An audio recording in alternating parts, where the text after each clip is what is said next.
আছে আমরা সঙ্গে সঙ্গে আমরা সেগুলা তালাশ করতে লেগে যাই, কিন্তু কবরের মধ্যে কেউ আপনাকে সহায় করতে যাবে না, হাসরের ময়দানে কেউ আপনাকে সহায় করতে যাবে না।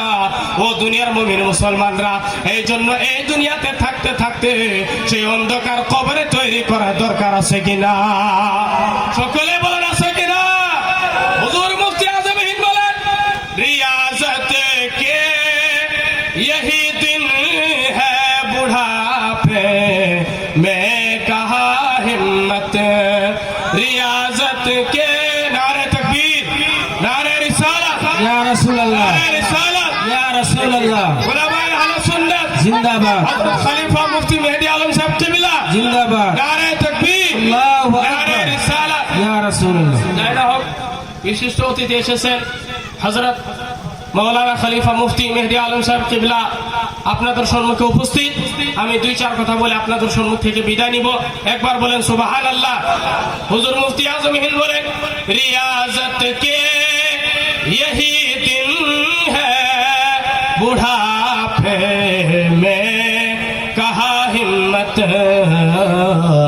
जो कुछ करना हो अब कर लो, अभी नूरी जवा तुम हो, जो कुछ करना हो अब कर लो, अभी नूरी जवा तुम हो।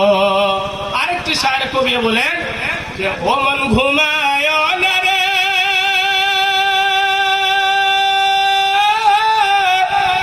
ও বললাম যে একদিন ঘুমাইবারে বার কবরের বাজার, আবার ঘুমায় না রে, একদিন ঘুমাইবারে বার কবরের বাজার, আবার ঘুমায় না রে। নামাজের একটি আখিরি ফজিলত বয়ান করে আপনাদের সম্মুখ থেকে বিদায় নিতেছি। আল্লাহ নবী বলেছেন, সাহাবারা, কোন বাড়ির সামনে যদি একটা নদী হয় আর ওই বাড়ি আল্লাহ যদি 5 টাইম যদি ওই নদীর মধ্যে গোসল করে, তাহলে কোন ময়লা থাকবো কি? সাহাবারা বললেন, ইয়া রাসূলুল্লাহ, 5 টাইম গোসল করলে আর কই ময়লা থাকবো? নবীজি বললেন, তদ্রূপ ওইরকম ভাবে কোন ব্যক্তি যদি 5 টাইম নামাজ পড়ে, আল্লাহ তাআলা তার শরীর থেকে সকল গুনাহ খাতা মাফ করে দেয়। বলেন সুবহানাল্লাহ। আল্লাহ তাআলা আমাদের সবাইকে নেক আমল করার তৌফিক দান করুক। ওয়া আখিরু দাওয়ানা আলহামদুলিল্লাহি রাব্বিল আলামিন। আসসালামু আলাইকুম ওয়া রাহমাতুল্লাহি ওয়া বারাকাতুহু। ওয়া আলাইকুম আসসালাম ওয়া রাহমাতুল্লাহ।